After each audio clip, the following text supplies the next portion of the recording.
when I think of 2K football games, I think about the awesome commentary, and I think ESPN should give those two a call. Have them audition for Monday Night Football. Just a thought. Gameplay, players already dirty before the game starts. The graphics, the playbooks, the simulation, the actual understanding the game of football, and everything else. Now, their franchise mode is not that great. I played it. It ain't nothing like Madden. And there's a reason why people love Madden. It's because of that. The franchise mode. So, Randy Moss has been on the front cover 3 times. NFL 2K, NFL 2K1, and NFL 2K2. Then it was Brian Urlacher. 2K3. Warren Sapp on ESPN NFL 2K4.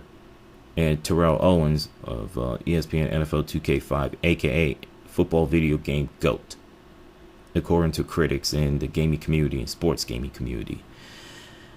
I keep hearing people saying that, hey man, this is a comeback by 2K football games, man. Well, here's the problem with that. There was a news that broke in this past year, March 10th.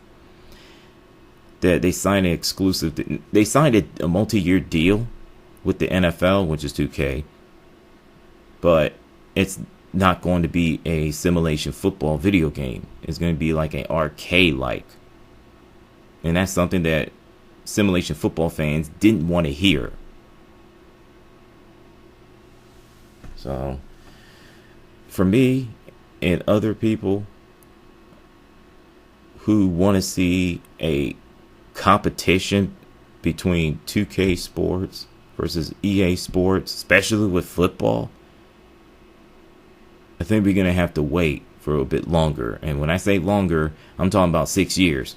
I think the deal goes through 2026 with the exclusive deal between NFL and EA Sports. And there was an article that I read somewhere on Forbes stating that, who do you blame? Is it the fans? Is it 2K? I mean, not 2K. Is it EA for killing off the competition? Is it the NFL owners? Yada, yada, yada. I just wish it never happened. I wish we still have competitions just like the old days, but only one can dream, right? So, I don't hate 2K football games. I really don't, but it ain't nothing like playing Madden football. I think the last great Madden football video game, I'm not counting the Sega Genesis and the Super Nintendo because they're in the league by itself. It's ESPN NFL, not ESPN, excuse me, Madden NFL 2005. Since then, it's just been rinse and repeat. It's the same damn thing every single year with little to zero improvements. And now we're going into the ninth gaming generation, or ninth gaming era. Now, all of a sudden, there have been reports of, hey, let's bump up the price by $10 plus tax. So you're asking gamers to pony up $70 plus tax, especially with sports video games, which is nothing short of a roster update. Awesome. I just hope that 2K football games series make a true comeback and do simulation football games and not do the exclusive deals. That's what kills it for me. I want to see true competition between them and EA Sports. Just like old times. Now, as far as Splinter Cell, oh boy. I was going to say something about Splinter Cell in my Various Thoughts video. It's a series of award-winning stealth video games which was The first of which was released in 2002, and they're tied in novels. The protagonist, Sam Fisher, is a highly trained agent in a fictional Black Ops subdivision within the NSA, dubbed the Third Echelon. The player controls Fisher to overcome his adversaries in levels created using Unreal Engine and emphasizing light and darkness as gameplay elements. All the consoles and PC games in the series were positively received, and the series is commercially successful. This series, along with Assassin's Creed, is considered to be one of Ubisoft's flagship franchises, selling more than 31 million copies as 2011. The rest is history. You can read it on wikipedia.org. The first Splinter Cell game I ever played was Chaos Theory, which is the third of the series. I wasn't a fan. I had no idea what the game was about.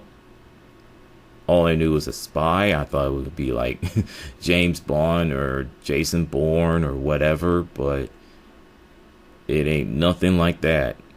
It was like trial and error, just like it was the older Splinter Cell games, which is the first one, which is 2002, and the 2004, the sequel, which is Pandora Tomorrow. And once I beat Chaos Theory, I was like, man, this game was tough. It took me a whole week to beat it because I rented it at the time. But it was satisfying.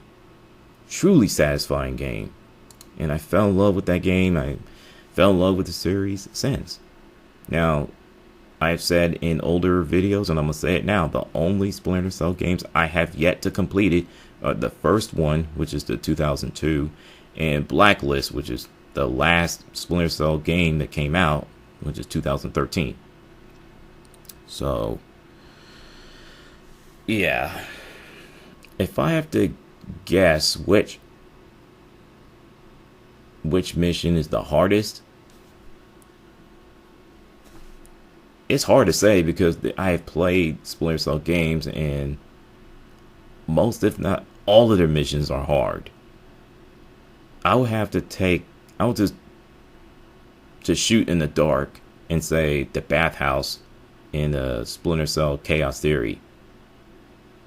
I think that was the most challenging one yet. Because you got to deal with wall mines, you got to deal with these Black Ops enemies, you got to deal with, two fractions of enemies just get into a gunfight, beating the crap out of each other, shooting each other up. You have Sam Fisher crawling, just trying to get away all that gunfight, go after his best friend or whatever. Yeah, so it was challenging, but it wasn't difficult. I'll say that Pandora Tomorrow took me a month to complete that game. I think the last few missions, including that LAX, which is in Los Angeles airport, was the hardest one. I think the shortest mission was the train mission, but it was still difficult. And also, when I think about Splinter Cell, you think about Sam Fisher, the voice acting, which everybody loses their mind over it. And I'm not going to get into it because I already said my piece on that. And the multiplayer, which is spies versus mercenaries.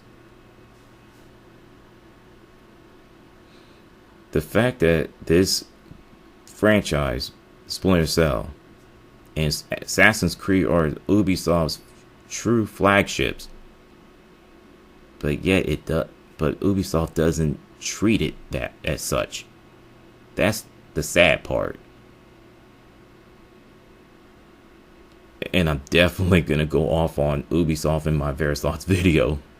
I really am, based on that the whole Splinter Cell, not Splinter Cell, but Tom Clancy's Elite Squad mobile phone nonsense in no Splinter Cell game.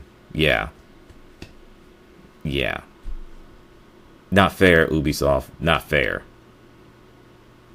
The fans been asking for a new Splinter Cell game for who knows how long, and you're not giving it to them.